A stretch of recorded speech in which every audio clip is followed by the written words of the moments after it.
Excuse me, can we unmute the boardroom, please? Director Davidson? Yes, the boardroom was muted. I wasn't hearing anything. Hey, are we good now? Yep, all good. Thank you. Okay, well, so we had a lady in the public question period that was suffering from lung cancer, expressing how important it is that people check their homes for unsafe levels of radon, and thank the FBRD for our support in lobbying the province for radon mitigation. And that is my report on the RACS meeting this morning. Ms. Kinnan. Thank you. So looking for approval of the agenda, and late items. Motion, Director Adamo, second, Director Dixon. Any discussion? Hearing none, all in favor, contrary, the motion carries. Item 5.1 is the draft Electoral Area Services Committee meeting minutes of January the 11th, 2024. Meeting minutes, people are in favor. Director Wardenberg moves, second, Director Johnson. Any discussion? Hearing none, all in favor, contrary, motion carries. Item 6.1 is the Fraser Valley Regional District Electoral Area Open Fire Regulations Repeal Bylaw number 1727. Motion, Director Dixon, second, Director Castle. Director Castle, discussion. Thank you, Chair Dickey. Just a couple of points on this. I just want to make sure that we continue or perhaps even ramp up our efforts to let the public know how to report violations to the fire ban. I know that we did do that through our communication channels last year. I just think that it's really important that we continue to do that and let people know who to call and who's responsible. And I did have a question though with regards to when we make that call to report a wildfire ban violation, where does that go and who acts on that? Sure. Through the chair to Director Castle, I guess it would depend on what the issue is and which call was being made, but I'll just turn things over to our Director of Regional Services, Stacey Barker. Would you like me to clarify the question? Sure. If a resident notices that there is a violation of the open burning ban, i.e. someone in the neighborhood is burning when they're not permitted to, and that resident phones the appropriate line to report, what happens next? Some people in the community are of the impression that the fire chief gets called to go out. I'd just like clarification on that, please. Sure. Yeah, I'll just write down a few things, make sure I make all the right points here. Now, in some cases, the fire department does get called. So if the individual calls BC Wildfire, BC Wildfire will then redirect that dispatch through ECOM and then to our fire department if it's in our service area. So not all areas are within our fire service areas. If it is in our fire service area, then our crew will be dispatched and they will visit the individual and kindly educate and ask them to put the fire out. Typically, they will do that. If the individual does not put the fire out, sometimes the fire department will put the fire out for them. Or if they're still not responsive, then they can call a conservation officer. They will also typically call a conservation officer if the person is burning garbage. If it's a dirty burn, they will have a conservation officer follow up. If it's an issue outside of a service area, then BC Wildfire, if they get the call, it'll again go through ECOM and then it will get dispatched to our fire department, the closest one. But it's more of a courtesy notification. Do you mind going outside of your service area to check on this fire? Can you follow up on this? Most often, and what we're encouraging our fire departments to do is say, yes, we can, if you give us a provincial task number so that we can charge back our services outside of the service area to the province. So that's typically what happens if they have the staff available and if it's a fire that's been verified, because often we don't want to send our crews on a wild goose chase or, too far into the bush necessarily to find a fire. But if it has been verified and we have a provincial task number, then it's more likely we're going to respond. Thank you for that. And I think it would actually not be a wild goose chase. It would be a wildfire chase, perhaps. So the response to phoning the BC wildfire reporting line versus calling 911, the response looks a lot the same. The difference would be that provincial task number. If it goes through the BC wildfire line, then there would be a task number. If it goes through 911, they would just respond as a fire. If it goes through 911, they would, if it was a, like a campfire or something like that, or other fire, they would redirect that call. My understanding is they transfer that call there at 911 to BC Wildfire. Oh. And they might just turn around and get that call back. Yeah. But that's up to BC Wildfire to action that. Good. Thank you, Director Castle. Director Davidson. You're muted, Director Davidson. Thank you. Through you to Ms. Barker. So just for clarity then, in 2019, I recall a motion the board passed where we basically said we're not going to enforce our existing bylaw because of consistency concerns with the provincial burning regulations. So the process you've outlined, if our bylaw is indeed repealed, none of that changes in any way, shape, or form. Is that correct? Yes, that's correct. We would still be focused on education and compliance where possible, but we wouldn't be issuing tickets, and we would still be relying heavily on the conservation officer to actually come and respond if enforcement was required. Right. And in 2019, we'd essentially said we're not going to issue tickets anyway. So this is just formalizing that status quo through repealing the bylaw, which I'll support doing. Thank you. Good. Thank you, Director Davidson. Any further discussion? Hearing none, all those in favor, contrary, motion carries. 7.1 is a 2024 grant and aid request for the Dewdney Elementary School PAC in Electoral Area G. So moved, Mr. Chair. Director Castle, second Director Wardenberg, discussion. Hearing none, all in favor, contrary, motion carries. 7.2 is a 2024 grant and aid request for the Post Creek Ratepayers Association in Electoral Area E. Director Herrick's, excuse me, area if you like. Move that motion if you'd like. Okay. Move Director Herrick, second Director Dixon. Discussion. Hearing none, all in favor, contrary, motion carries. 7.3 is the Fraser Valley Regional District North Bend Water System Local Service Area Amendment Bylaw number 1730. Move Director Johnson, second Director Adamo. Discussion. Hearing none, all in favor, contrary, motion carries. 7.4 is the Fraser Valley Regional District Area A Garbage Disposal Service Area Amendment Bylaw number 1731. Move Director Johnson, second Director Castle. Discussion. Hearing none, all in favor, contrary, motion carries. 7.5 is the Fraser Valley Regional District Yale and District Community Use Facility Operation and Maintenance Service Area Amendment Bylaw number 1732. Move Director Adamo, second Director Dixon. Any discussion? Hearing none, all in favor, contrary, motion carries. 7.6 is the Fraser Valley Regional District Area B Community Park Service Area Amendment Bylaw number 1733. Motion, move Director Adamo, second Director Wardenberg. Discussion, hearing none, all in favor, contrary, motion carries.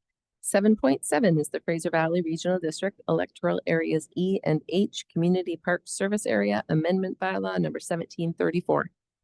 Move Director Dixon, second Director Johnson. Discussion, hearing none, all in favor, contrary, motion carries. 7.8 is the Fraser Valley Regional District North Bend Sewer System Local Service Area Amendment Bylaw number 1735.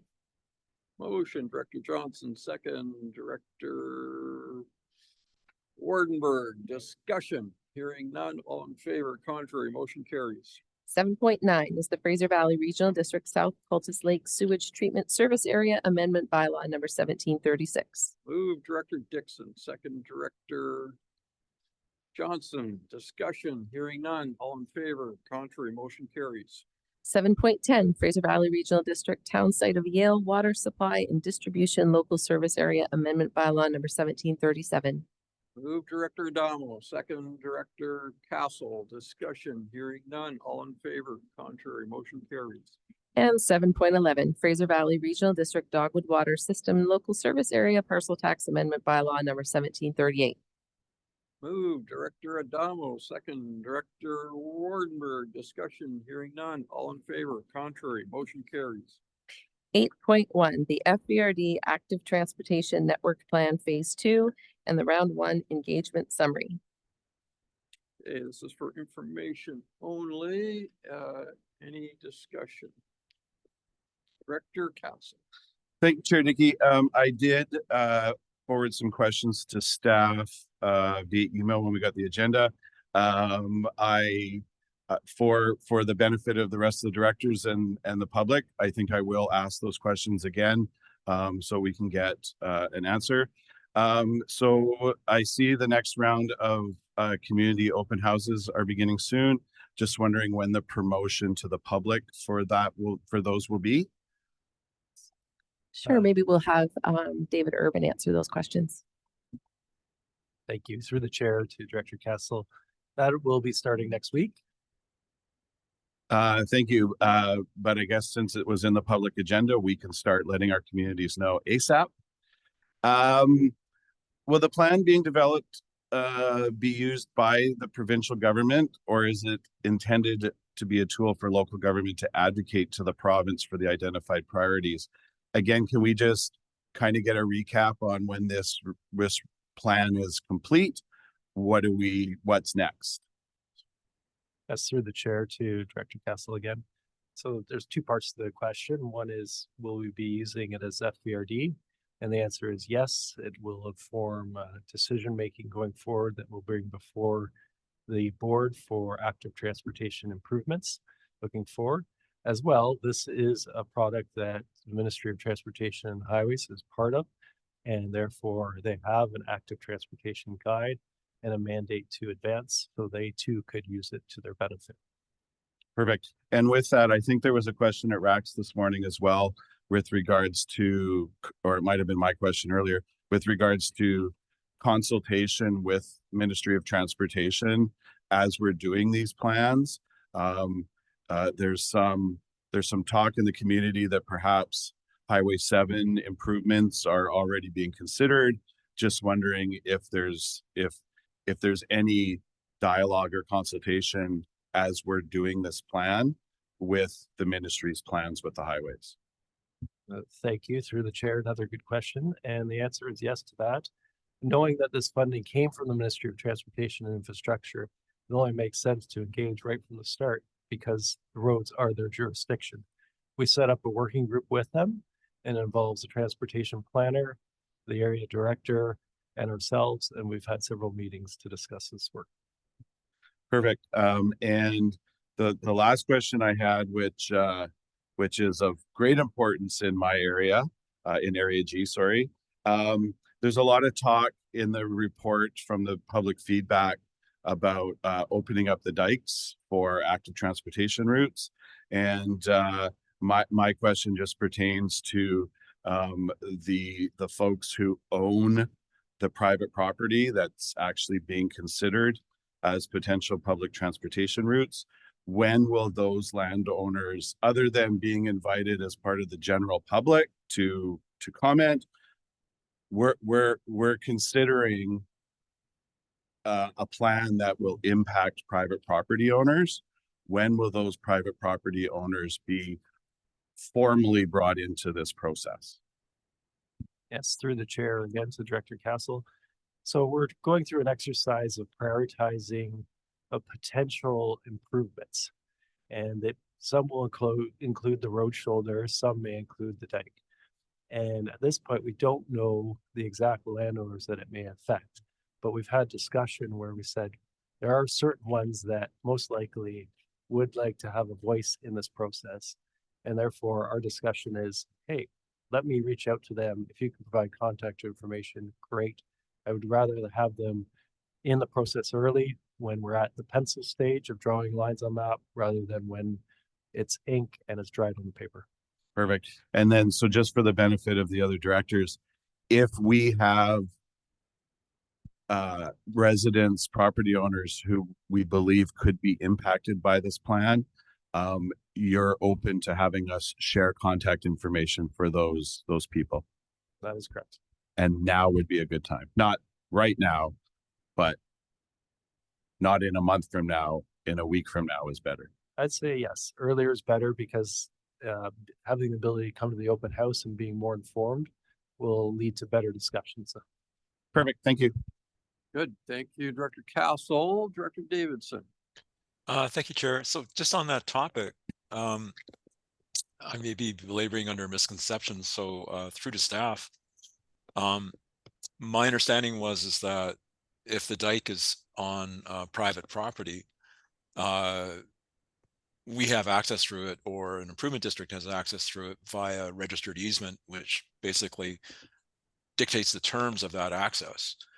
And I had assumed that we would not have, simply just lack the authority under any circumstance to bootstrap that somehow into a recreation route. So that anything to do with a dike that happens to be on private property was basically a non-starter in terms of using it for active transportation. I was wondering if staff, at least without the explicit willing cooperation of the property owner, who could very easily just say, no thanks, and then that's the end of it. I was wondering if staff could comment. Yes, through the chair to Director Davison, your statement is accurate. It's private property, and then therefore we'd have to work with a willing partner if they're interested in allowing access through. Good, thank you. Good. Thank you, Director Davidson. So just a question of curious, the dike trail that goes from Island 22 up to the Agassiz Bridge, is that similar type of tenure or is that different? Yes, thank you, Chair Dickey. So the city of Chilliwack Dike is owned outright by the city, and therefore they were able to make it more accessible for outdoor recreation through active transportation. There was an engagement piece with the community, just like one we're going through here, where there was open houses and dialogue and concerns raised and addressed by the city, but ultimately their council decided to allow active transportation on it. Okay, so this is going to be more complicated. Yep. Thank you, Director Dixon. Thank you, Mr. Chair. Through to staff, I think, thank you for this report. And obviously there's a lot of interest from my area. In phase 2, I know there's an open house. Is there also an online component attached with that? Yes, through the chair to Director Dixon, there's a suite of components. First and foremost, we talked about the open house because that's what's in the report here. But coupling all that is the Have Your Say site, where we provide information and updates and reports and information. And along with that, there'll be an opportunity to comment on the information that is at the open house. So for those who can't attend, they'll be able to provide a comment. As well, we'll be doing promotion through our social media. And in the community, for the first round of engagement, we found us successful. We'll do it for this round is community posters and strategic locations where people may gather. So they'll be able to either participate in person or online. Good. Thank you, Director Dixon. That would seem to bring discussion to an end on active transportation. Okay, so item 8.2 is overview of new BC housing legislation, bills 35, 44, 46, and 47. Again, an information item, but I'm sure that we would be happy to discuss. Good. Thank you. And maybe start things off by thanking Mr. Dowdleys for a heroic effort to try and summarize some very complicated pieces of legislation and the many email inquiries that he's dealt with over the recent few days from the electoral area directors. So we'll open things up for discussion. Directors, Director Adamo. Sure, thanks. Just a quick question with respect to this. What is the actual timeline for implementation? And where do we stand in keeping up to this timeline, or what decision do we have to make at this stage? Thank you for the question, the critical question. Through the chair, we are obliged by the new legislation to have amended our zoning bylaw to permit the density required by the new provisions by June 30th this year. We can request an extension to that deadline from the minister. That's an option available to us.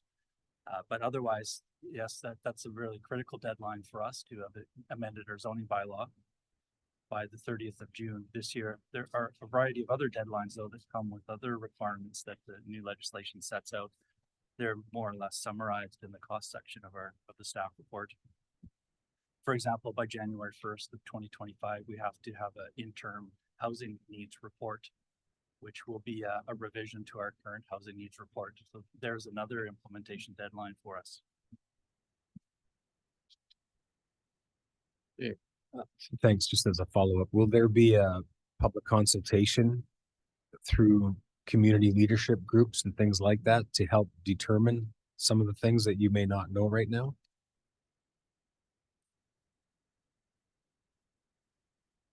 The thrust of the provincial, the legislative changes are such that the local governments like the regional districts simply have to comply with the provincial legislation.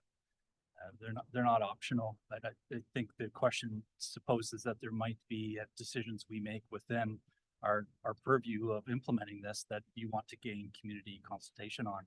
That's a conversation staff would welcome to have with you in a little bit more detail, so we could understand what sorts of questions you might want to put to the public. I will note, however, that the kind of changes to our zoning bylaw that's required, we are prohibited from having public hearings on zoning bylaws going forward, where the zoning bylaw is consistent with the community plan. And what's more, the legislation just introduced contemplated the idea that there are provinces requiring us to zone to allow suites or accessory dwelling units, and that kind of zoning could be inconsistent with an existing community plan, but the legislation waives that concern away and says that any zoning amendment required to implement the legislation need not be consistent with a current community plan. And so there wouldn't be a public hearing on a zoning amendment in that respect either. However, the board could choose to hold public information meetings or to solicit resident input in other ways, just not a public hearing. Thanks. Good, thank you, Director Adamo. Director Wardenberg. Yeah, thank you. Just starting on the short-term rentals through the chair to staff. Regarding the short-term rentals in this legislation, this new legislation, just want clarification as far as Hemlock, as far as their exemption to opting in or out of this legislation, and why that would be the case. And I know that we're looking, I guess I would ask for what kind of timeline as far as the pros and cons that a report might be coming towards for the case of a business licenses, and when we might expect that kind of document coming our way. Thank you. Bill 35, which is the Short-Term Rental Accommodations Act, one of the things it did is enable regional districts to license and regulate businesses. That's a power that regional districts heretofore didn't have, municipalities have. So that's quite a major change. It's not in our work plan this year, and we haven't budgeted for doing the kind of work planning and having a dialogue with you about whether you have an interest in regulating businesses. My thought on the subject was that be a matter to bring forward in our 2025 work plan, and to start with the dialogue with the committee and the board about whether there's an appetite for business licensing. If so, what our objectives would be, and we'd follow up that with a business plan type of analysis to understand what resources would be required, staff and financial, and what sort of timelines would be involved. And if the business case then meets the approval of the board, then we proceed with an implementation. I would envision that occurring in 2025 or later, because we don't have the budget or capacity for it this year. Now, that said, it's of course the discretion of the board to amend our work plans or to consider budget amendments if you're interested in accelerating the timeline for that work. Good. Thank you, Director Wardenberg. Director Davidson. Thank you, Chair. So, speaking to Bill 44, I'm looking at the report. It doesn't have page numbers on it, so I can't quite reference there. But there's a paragraph there that says the June deadline for amending the zoning bylaw can be extended by the Minister of Housing upon receipt of an application.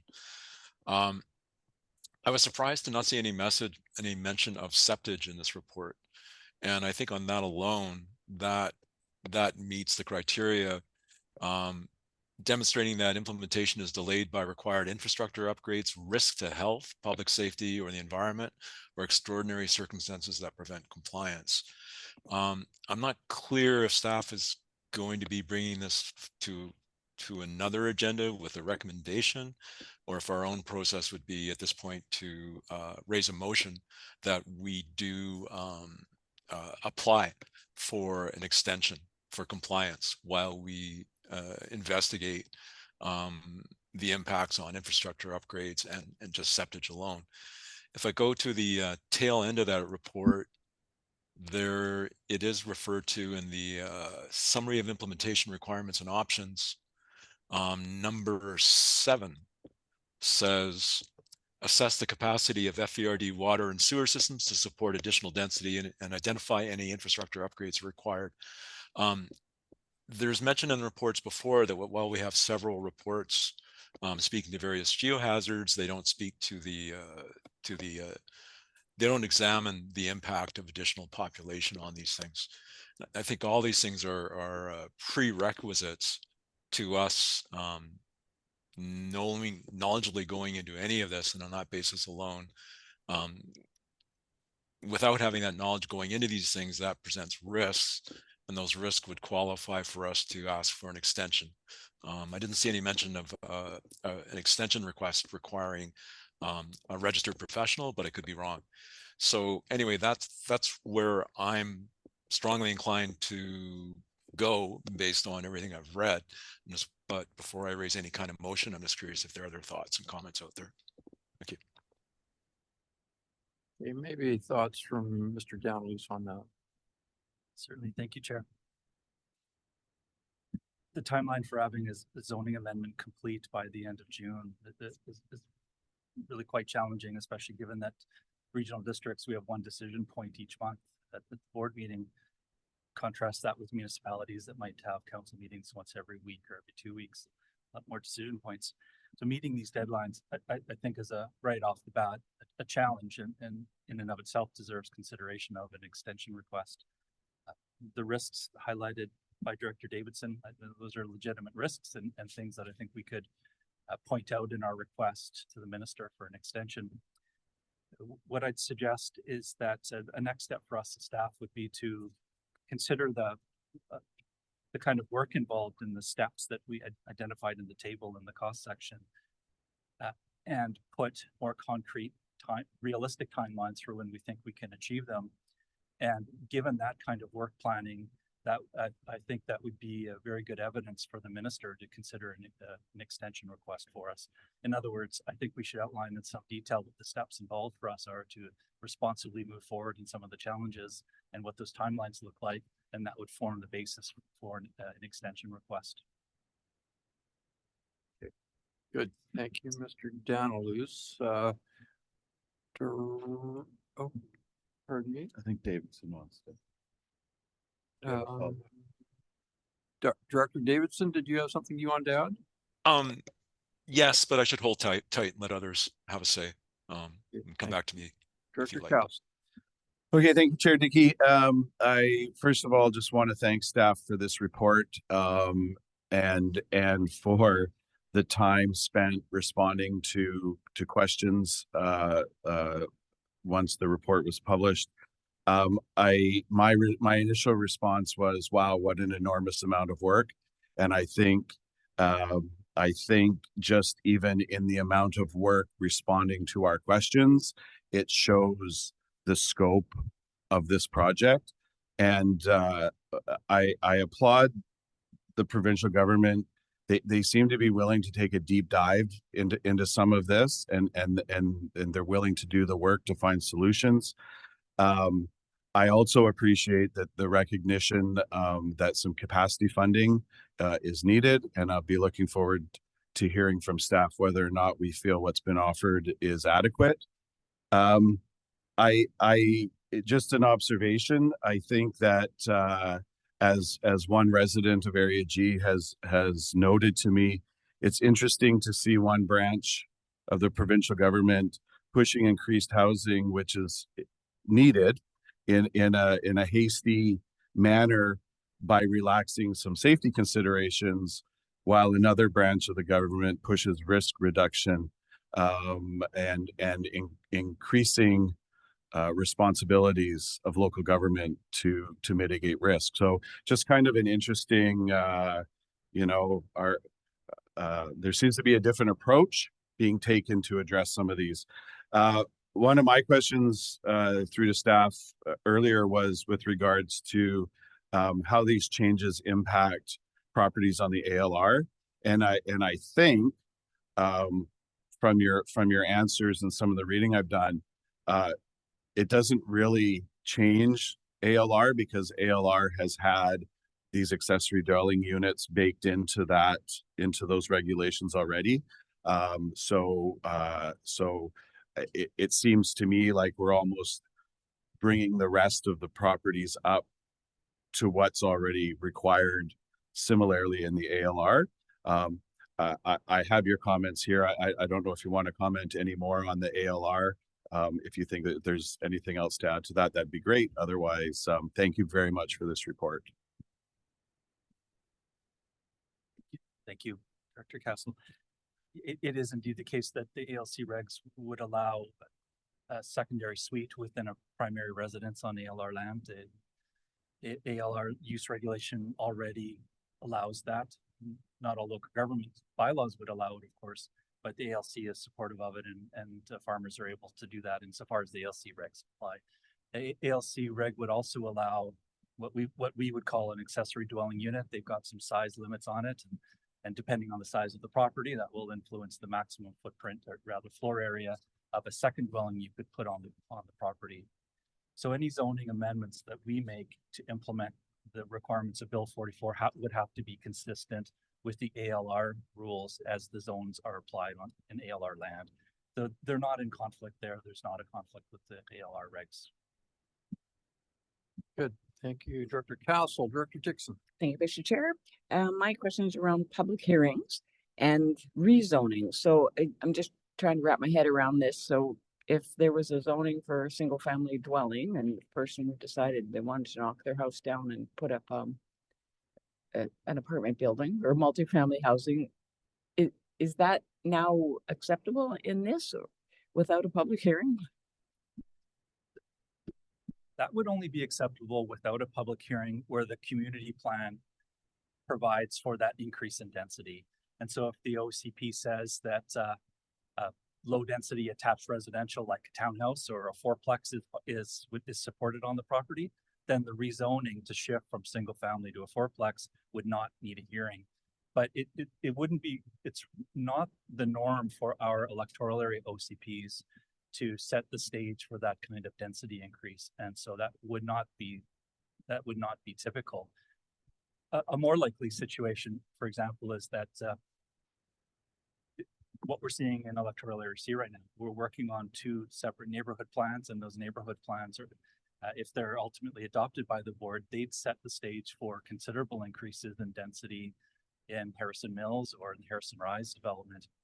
And if those neighborhood plans are adopted by the board, ultimately, then any subsequent zonings to achieve the densities planned in the neighborhood plan would not need a public hearing.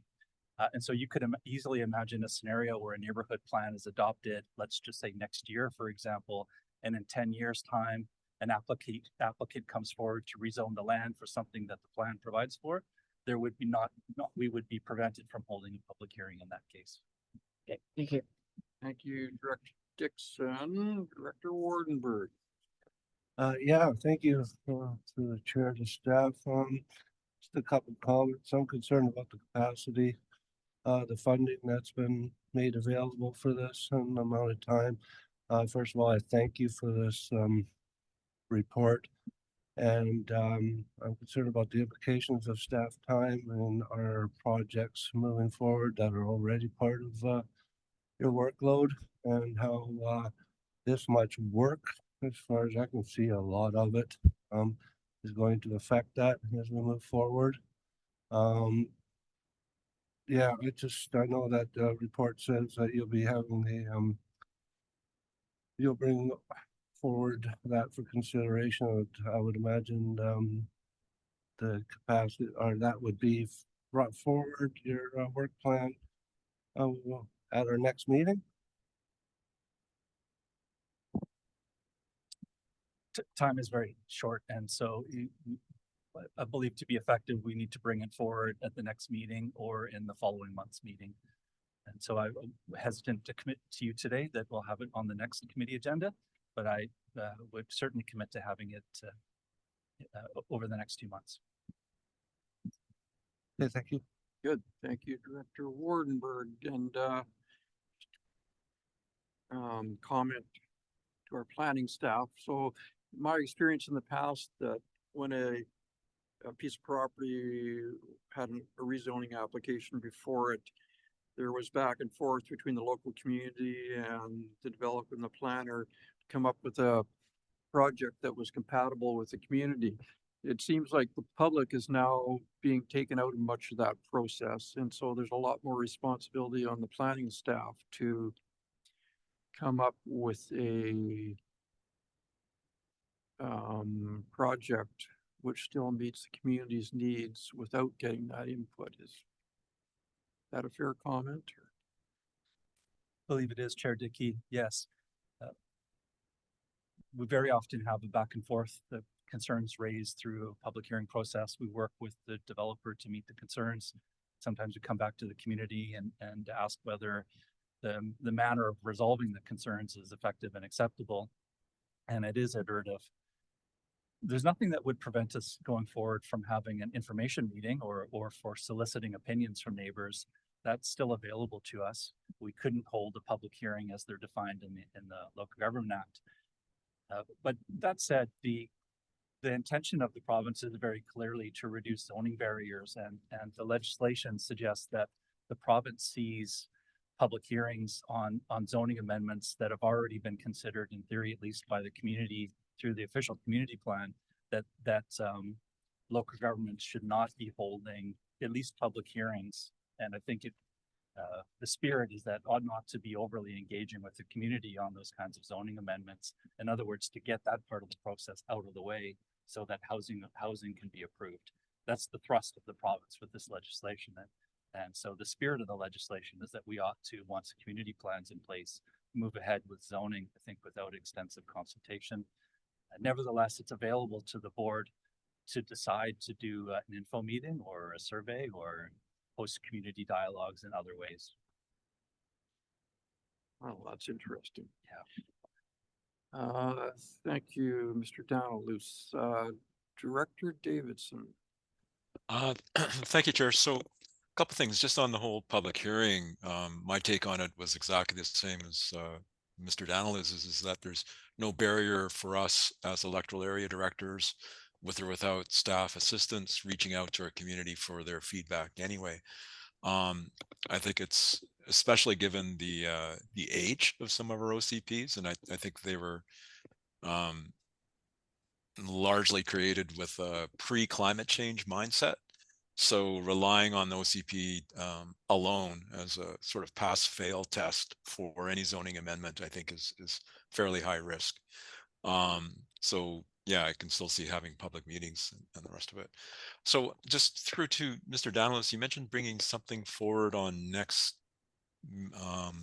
board or ESC. I wasn't quite sure what that was referring to, because I'm still kind of in this mindset of, ready to raise a motion to direct staff to ask for an extension. So before I go there, maybe Mr. Dowdaloos, you could let me know what you were talking about or repeat. Thanks. Thank you for the opportunity to clarify. My intention was to bring forward a more detailed report within the next 2 months that looks at implementation of the requirements stemming from the new legislation these implementation steps are summarized in an abbreviated form in the cost section of the staff report. But there's much more to think about in terms of the cost of each one, how, what our timelines for delivery are, what needs to happen before zoning is considered, and what steps could be taken after that. So that was my expectation, as I would bring back a report to you with a more detailed work plan that looks at the capacity funding that's been given, how we might allocate that, whether it's sufficient, what the steps on these various projects would be, and their timelines. And my suggestion was that that kind of report, I think, would be quite valuable if the board wishes to request an extension, because I suspect what that kind of detailed project planning would show us is that achieving all of this before June 30th is not realistic, and it would give us an opportunity to explicitly consider those risks to public safety and so on that the legislation identifies as a basis for extension requests. Perfect. So yeah, we have a future opportunity to request an extension before the June deadline, and we can just wait on staff without further direction to flesh that out more in terms of how much of an extension we're going to need, essentially, and what resources, if I have that correct. Okay. Yeah, I think that's what our planners are telling us. Yep, thank you, Director Davidson. Director Wardenberg. Yeah, thank you. Just want to touch on the sewer and water capacity, as far as secondary suites go. So just to get a better understanding, when you're doing a formula as far as the capacity of our water systems, like let's just say Lake Yarrock, and would we assume, or would you take into consideration that we're that all of the residents there that are on our water system are going to have a secondary suite, and then do the calculation as far as how much water they'll require? Is that correct? Through Mr. Chair to Director Wattenberg. In terms of water system, we don't see that as the driver for this. It is the sewer system. For an example, water system, about 80 to 90% of the capacity of the water system is for fire flow. So you can still add some density. That's not going to be the problem. The problem is the sewer. Because of that, that would be something that we have to have better assessment and study that to find out what's the capacity would be.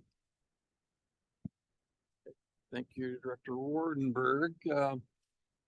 Maybe further to Mr. Daniels, we have recently gone through a comprehensive plan to develop regulations around secondary suites and accessory dwelling units.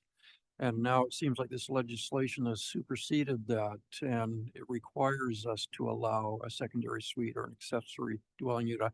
Just wondering how focused we're going to be on each little tiny community as to whether it's going to be a secondary suite or an accessory dwelling unit, and just how much time that might take. I'm getting down into the minutiae of this project. I understand it's early.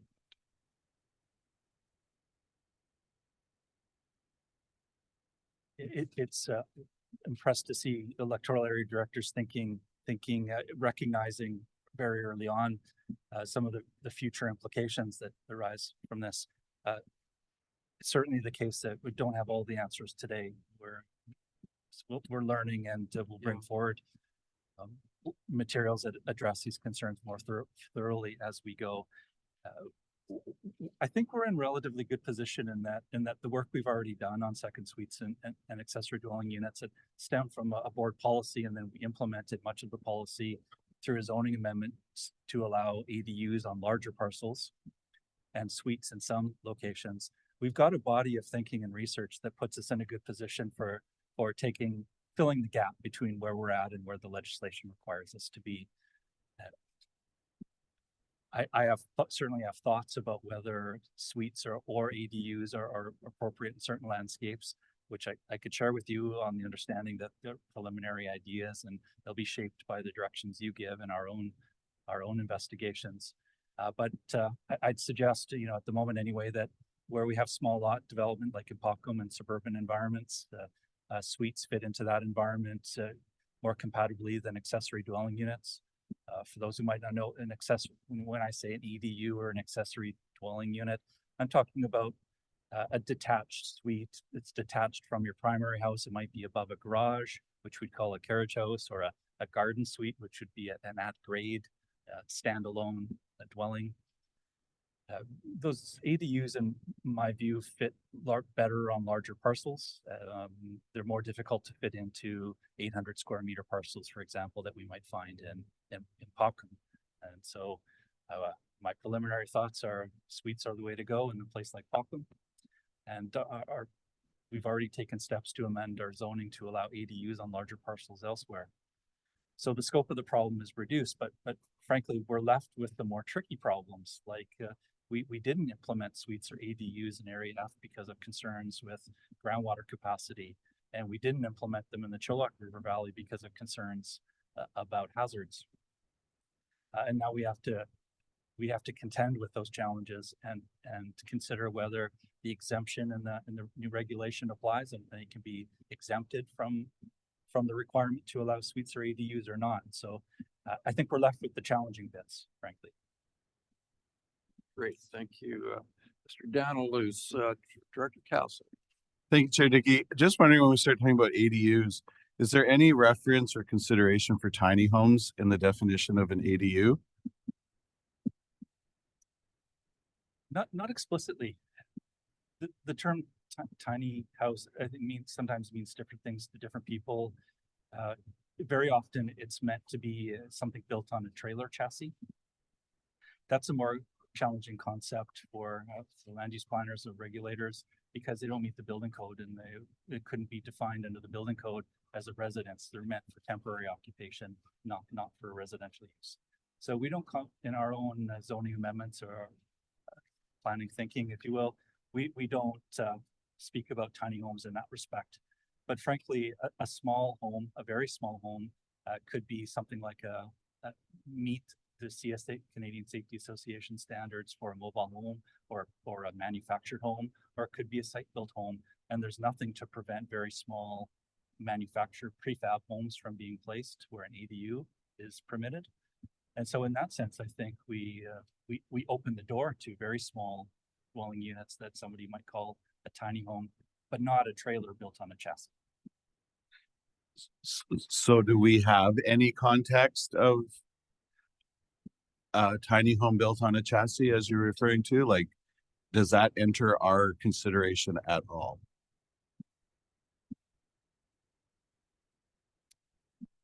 A tiny home built on a chassis would certainly fit into zones where we're permitting campground holiday parks, RV parks, essentially, because the tiny homes built on chassis on wheels, they're recreational vehicles in accordance with the CSA standards. So a tiny home could be placed there for temporary occupation, for camping, or for seasonal use, certainly. We don't make allowances for people to live in RVs in a residential capacity otherwise. Okay.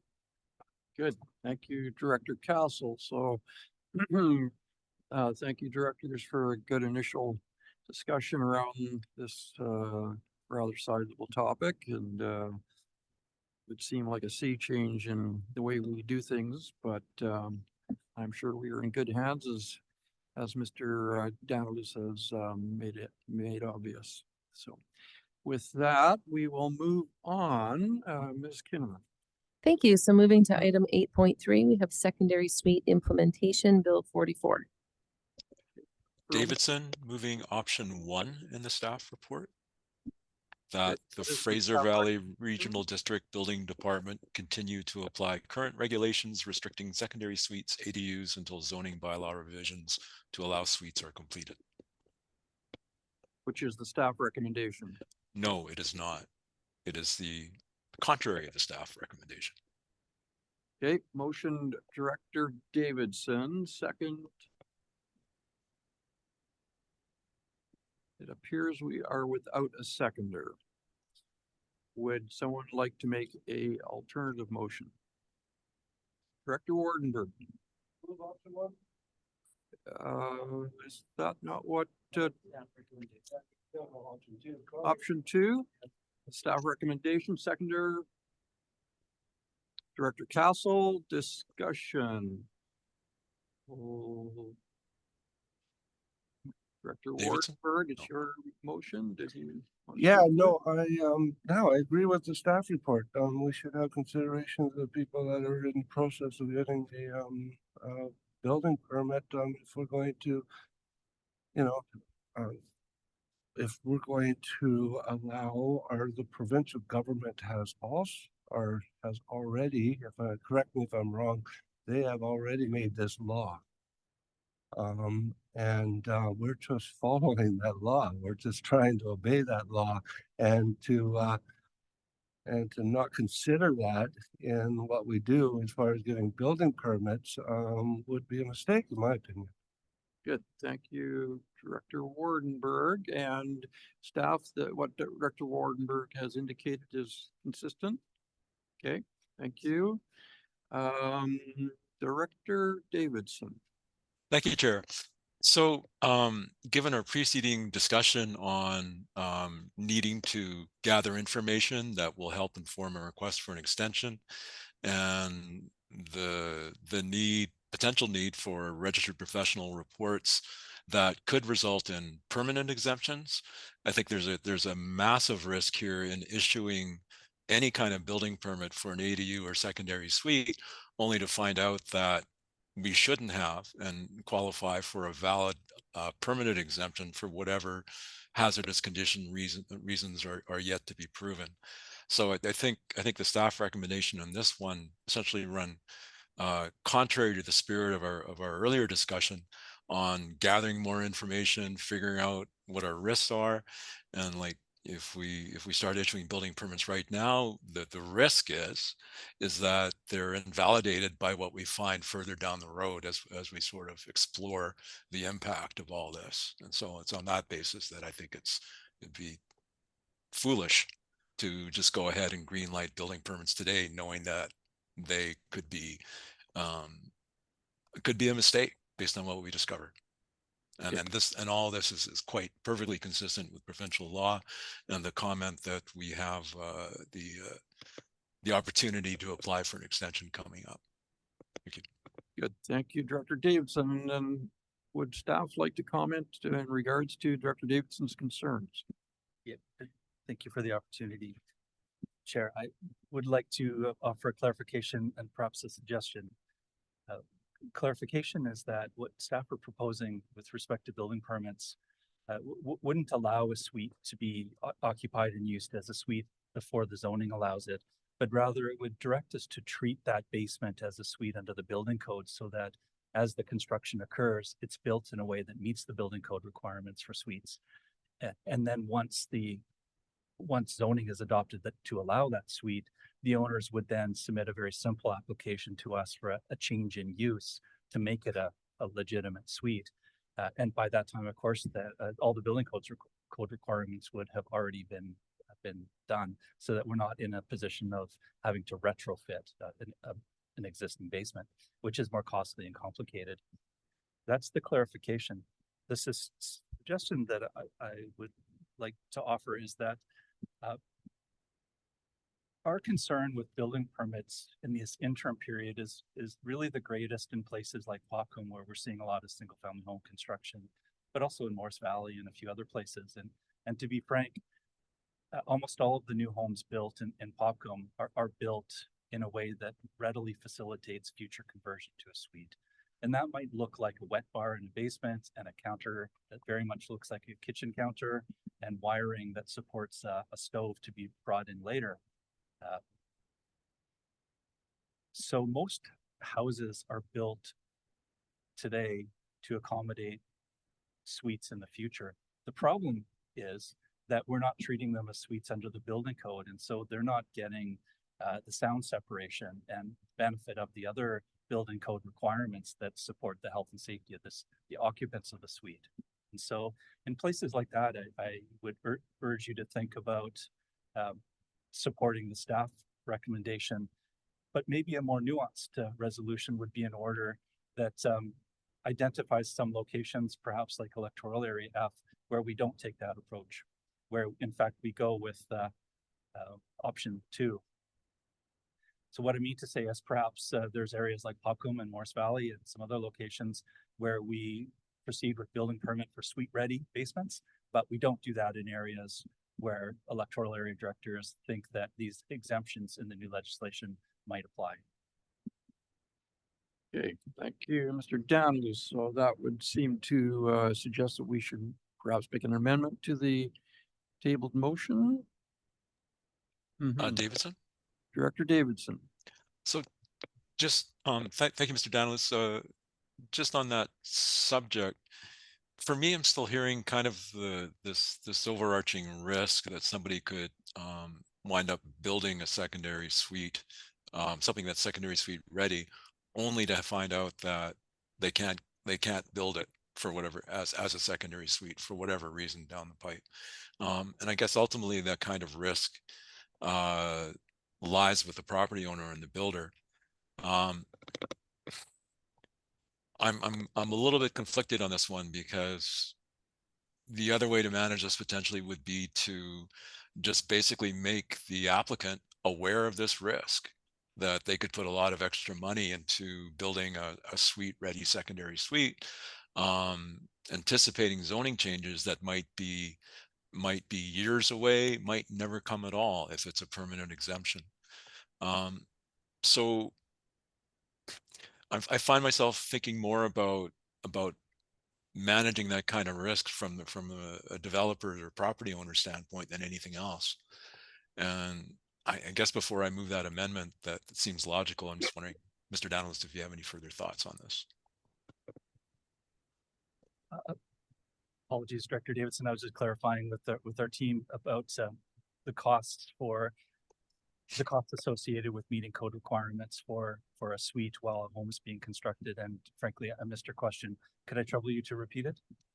I'm just considering that there's a risk to the property owner and the builder, well, the property owner, that they go to the additional expense of putting something in that's suite ready, anticipating zoning changes in support of that maybe it could be a year, it could be 2 years, it might not come at all, and just making sure that the property owner is aware of that risk before they start building something. And that's kind of a different way to look at it.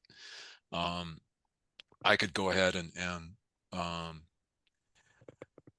if an amendment excluding area F went through, then the other way to manage that with the property owner would be along the lines of saying that, you know, we're not doing this right now, but if you choose to build to secondary suite standards in some point, if the zoning does shift around, you're good to go. I'm just, before we go down the amendment route, I'm just wondering if you have any thoughts on just managing kind of the expectations of property owners is basically what it boils down to at the end of the day. If you have any thoughts on that. Thank you. Thank you for that. Yes, you've nailed it. Our task would be to clearly explain to building permit applicants, homeowners, the risks involved in that us issuing a permit for a suite ready basement doesn't guarantee that zoning will come along and make a suite legal in the future. The risks of the zoning not coming to fruition in area F were probably higher than zoning not coming to fruition in area D. And so we could have a bit of a risk-based approach in that respect, but we would certainly inform owners of risk. It might be helpful to know that the cost to meet building code requirements for a basement suite at the time of construction of the house, we anticipate to be less than $5,000. Not a great deal of additional cost to homeowners in terms of the overall cost of building a new home. But the cost to retrofit an existing basement for a suite would be several times that amount in our suggestion. And so it's much more efficient and lower cost, and perhaps not an unreasonable kind of burden, unreasonable cost for landowners to speculate that the zoning might come along in 6 or 8 months' time or a year's time for for example, to legitimize a suite. So I think I'm okay with the motion as written, along with the understanding there that staff will be making applicants well aware of these risks, And there's absolutely no guarantee that if they build it, they're going to get it. And if that works for staff, it works for me. Can you confirm, Mr. Danilus? Or would you prefer the amendment approach? No, I can confirm. Yes, we agree with that approach that you've outlined and confirm that indeed would be the case. Okay, so the Okay, original thank you. motion stands. And we will move forward on that basis. Any further discussion? Hearing none, all in favor? Contrary, motion carries. Thank you, staff. 8.4 is special event area endorsement liquor license application for Chestnut Spring Cidery at 1331 Jankovic Road, Electoral Area H. A motion. Director Dixon moves the staff recommendation. Seconder. Director Castle seconds. Discussion. Director Dixon. Well, thank you, and thank you for the report. I know a lot of work has gone into this, and it is a beautiful piece of property, and it would be nice to see it happening for our area. I have a question around the building permits. From reading that section, that both the large tent structure and the gazebo structure are required to be permitted.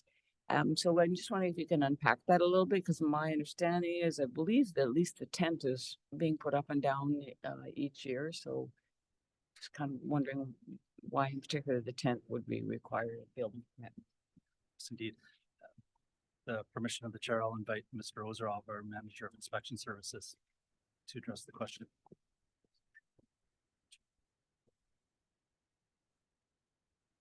Through the chair to Director Dixon. Section 316 of the BC Building Code deals specifically with tents and air-supported structures. Air-supported structures being like BC Place. So they have very unique requirements. Tent structures, generally of anything over than 20 square meters, would be considered for a building permit. The key considerations in the building code are exiting from the structure, fire resistance rating of the material used, electrical requirements, and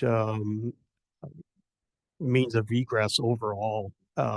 Because some of these tents, and in this case, this tent is a fairly large size, 3,900 square feet overall, roughly 40 feet by 140 feet in dimension.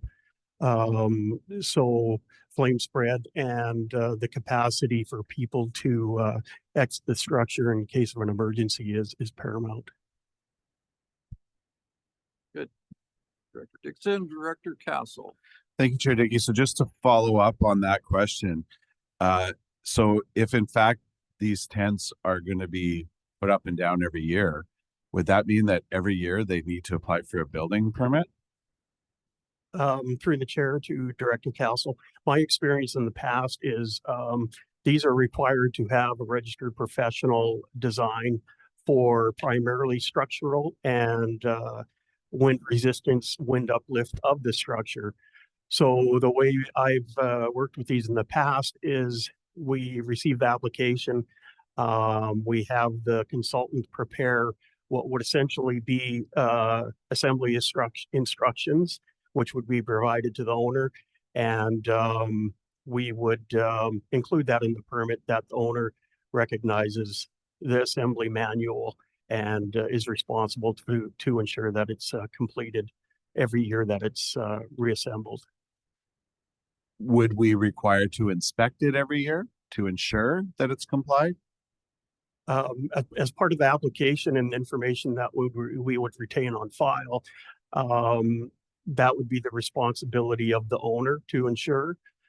We would just process the initial application with the understanding and agreement of the owner that they are responsible to follow those guidelines. Thank you, Director Castle. Director Adam. A quick question while you're there then. I've in my past life, I've set up many of these tents on sites for numerous weeks and months at a time for different festivals and organizations. And the one criteria that was critical would be the insurance component. and the insurance underwriters actually come in to do the inspection to determine whether the installation has been done correctly. So are we responsible for following up with the homeowner to ensure that this is taken place, being that we are the ones providing the permit for this? Through the chair to Director Adamo, all initial coverage would be provided through the application and the design through the registered professional who submits the assurance statements. The liability at that point, we would be relying on the applicant's property insurance. And if that's something that we would like to request as part of the permit application, we could request that upfront, and the statement from the insurance provider that that is maintained every year. Thank you, Director Castle. Seeing no further discussion, all those in favor? Contrary, motion carries. Item 8.5 is Agricultural Land Commission application for a non-farm use in the Agricultural Land Reserve at 37321 Hawkins Pickle Road in Electoral Area G. Motion. Like to move the motion? Director Castle moves. Second, Director Dixon. Discussion, Director Castle. Thank you, Chair Dickey.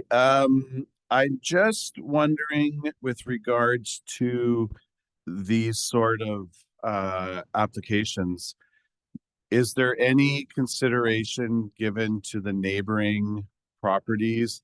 And is there any input from the public required through this process? Through staff. Thank you, Chair. I'll invite Mr. Nadvi.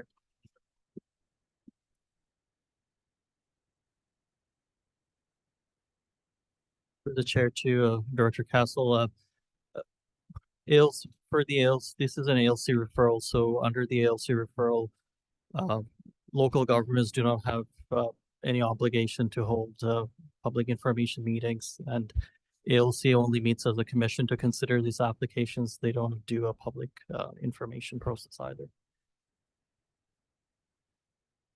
Thank you for that. So there's really no consideration of the impact to the surrounding properties, and in particular, you know, when we're chasing some of these illegal fill sites, we're very concerned about how the fill impacts drainage in the area. So how obviously the regional district doesn't insure it.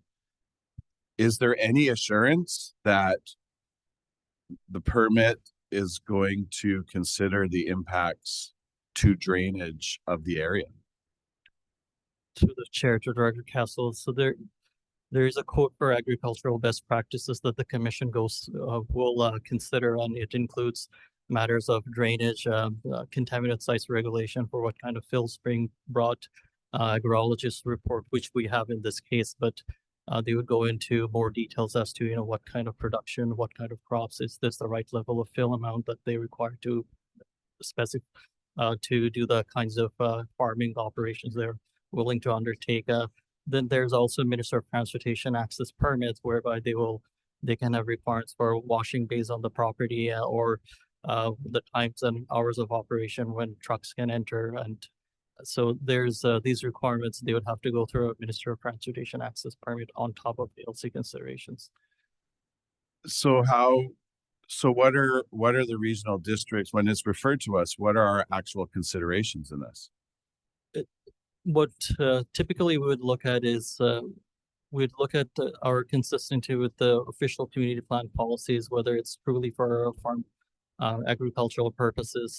We would require an agrologist report to consider the type of fill that's being brought to the property is truly meeting the agricultural purpose, which is the intent of the official community plan designation. That'd be the primary consideration from staff. The rest would rely on the LC and the Ministry of Transportation. So essentially zoning.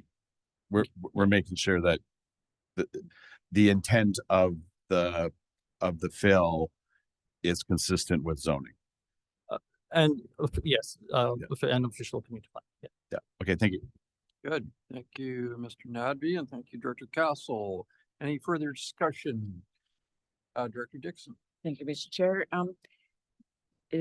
This is just a comment. I think that it's actually good to see that there's an actual application where somebody is applying to do this the right way, and so I'm thankful for that.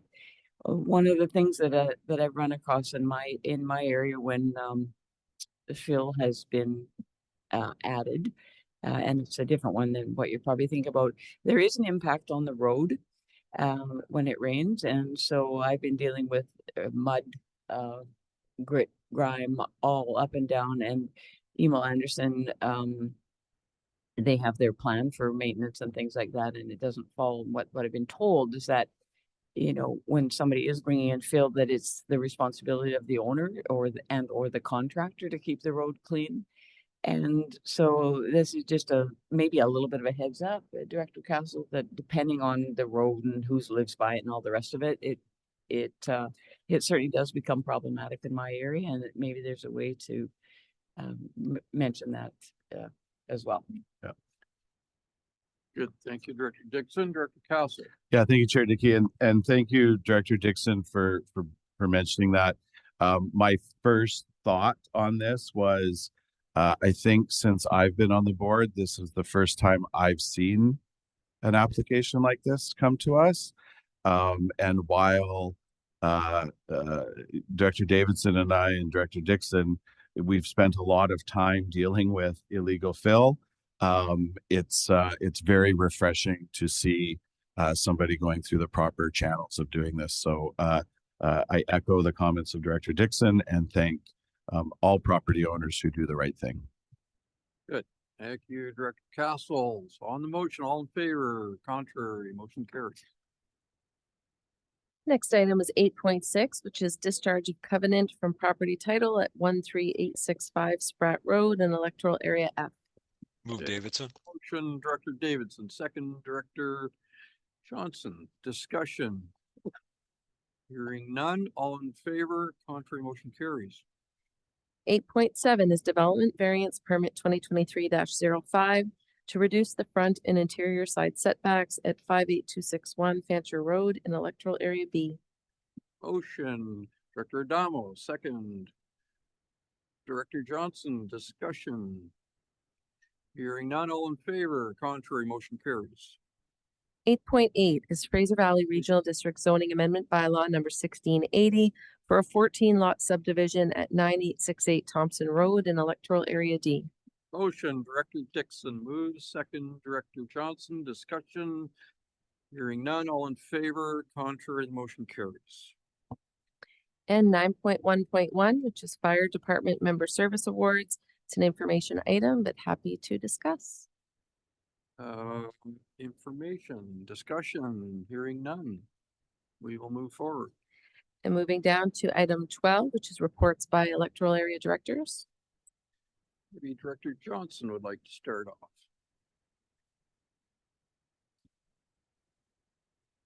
Thank you, Chair. Again, basically just still trying to advocate for the victims of the wildfire that were unable to obtain insurance for their homes. So just an ongoing request with different levels of government. Thank you. Good, thank you, Director Johnson. Director Dom. Thanks very much to the chair. Lots going on right now. We'll have more to report next month. However, one of the recent news articles today with the snowpack level up in the Sunshine Valley and throughout all of Area B, our snowpack levels and our water sources are at a critical low, the lowest that they've ever been in the recorded history. So we'll be working on a program to really just do as much education as we can to residents throughout Area B to start letting people know that it's never too late to start being frugal with your water usage, because you may not have a lot this summer to deal with. So it's best to start getting that message out right now. While there is snow on the ground, people don't seem to be thinking about that, but it is something that's critical in our area and will be in all of the other areas, I'm sure, this year. So just something to consider. Thank you. Thank you, Director Adamo. Director Wardenberg. Yeah, thank you. yeah, just want to say that Harrison Mills seems to be a little bit of a construction zone right now. So anybody in the area, just please have some patience going through there. There's multiple projects going on. Congratulations to the Stahelis First Nations as their primary care clinic has begun construction. There's some work being done on the Harrison Bridge, Highway Bridge, and there's the hydro upgrades for the Harrison Mills area are well underway. So yeah, be patient. There's a few delays in the area. Just want to say I attended the Electoral Area Directors Forum and the LGLA conference, which was very informative for me as a new director. I missed it last year. Had a little meeting with Chief Joey Chapman from the Scouts First Nations on January 22nd, just going over some areas of concern for the First Nations in Area C. And yeah, look forward to the Active Transportation Network Plan meeting on February 26th at the DeRoche Hall. Sounds like a busy place. Thank you, Director Wardenberg. Director Dixon. Oh, thank you. Wellspring's coming, and once again, my Cultus Lake Goose Management Committee will be meeting and submitting our application to just search for those goose nests and just try to keep the goose population down. So really committed group of people that go out and look for nests, and we carry on from there. So that's coming. Blue Creek, we continue to have meetings and work with the project manager as well as people from the province to find a solution to Blue Creek that might make it at least a little bit better. All the work they've done was undone at that last serious rainfall because the debris came down the mountain and filled up the kettle again, and people were boating down the road. So there's still work to be done. We have an open house coming on Monday night at the Columbia Valley Hall where the project manager and some of the staff will be there, and as well as the community members coming out. And they'll be looking at sort of the next stage of the project and see where we go from there. There's also a lot of work really being done trying to move forward with cross-border awareness and to see if we can really sound the alarm with their American counterparts that some of their logging practices, some of the impacts that some of their work is happening in our area. So that's definitely a work in progress. So see how that goes. Started some fire smart conversations in Area H with Cultus Lake Park Board as well as with some of the other resident areas. There's definitely a lot of interest there. So looking forward to some working with Mr. Schellenberg and just some of the projects that are coming forward this spring. Thank you. Great. Thank you, Director Dixon. Alternate Director Herrick, did you have anything to report on? No. Okay, that's fine. Thank you. Director Castle.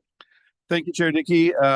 It's good to be back at this table in person. Of course, I dialed in remotely in January, and I have to say that January was a very long year, and I'm happy to be back with you all in person. I want to give a shout out and thank you to Gregory Mann and Ryan Singleton for their service and dedication to our communities as members of the North Fraser Volunteer Fire Department. Gregory is being recognized for 10 years service and Ryan for 5 years. And I look forward to being able to thank them in person on March 2nd when we host our volunteer appreciation event. I was invited to attend a meeting of the Board of Community Futures North Fraser. Electoral area directors from areas C, F, and G have been invited to participate on a quarterly basis in the board meetings of Community Futures to learn about programs being offered on the north side of the river and to report on economic development activities and challenges in our respective areas. So I thank the Community Futures Board for inviting us to engage in that table.